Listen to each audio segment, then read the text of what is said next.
During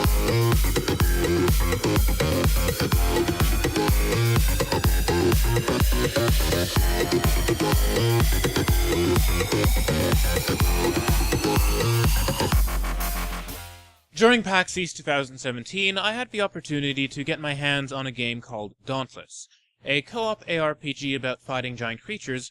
It's a bit reminiscent of Monster Hunter, and if my first impressions are to be trusted, Dauntless has the potential to be the next big action game you'll play with your friends. That is, if it makes a few improvements before launching.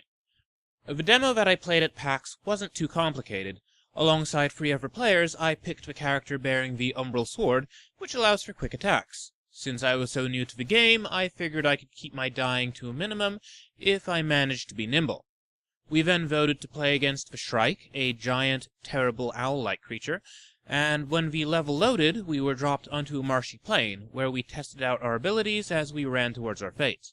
As we approached the beast, I couldn't help but wonder why we were fighting a giant owl. The Shrike, after all, hadn't made any aggressive moves toward us until we entered its territory. From what I learned later about the game's story, it's post-apocalyptic, set in an age sometime after an earth-shattering calamity. The monsters hunt people, so you hunt them back. Now, I didn't get that out of the demo, and that concerns me a little. I understand that for most Monster Hunter fans, a significant chunk of the game's appeal comes from fighting monsters and not wading through lore, but I also think that Dauntless would do well to set itself apart by establishing a stronger tone and by bettering its world-building once it's released. With stronger lore, it could appeal to a wider audience without sacrificing its core gameplay. Now, being completely honest, monster hunting games aren't really my genre, but I can be swayed by a good story. That's why the now-cancelled Scalebound had my attention.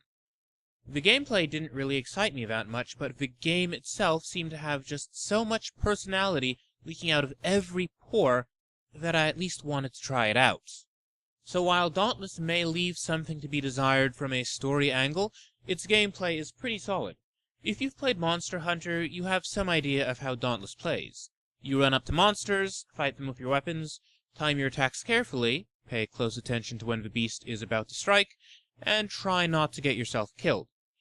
Perhaps the beast that my team fought, the Shrike, was a little bit on the easy side. I didn't get the whole team dynamic to the game. Maybe it's just because I'm a bad player, but I didn't really feel like an important part of the team. I was just the guy with a fast sword.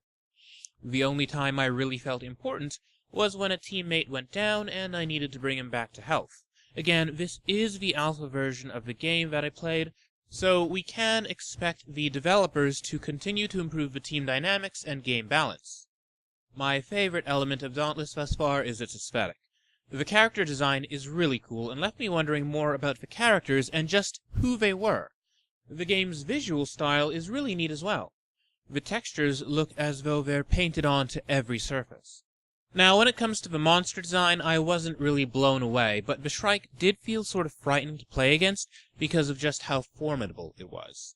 I just wish that there was more strategy to the fight, as it kind of felt like I was just running up and down and smacking the Shrike until it went down.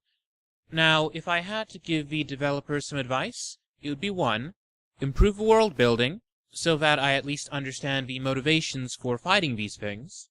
Number 2, make the game's team dynamic stronger so that I feel like I'm doing something important.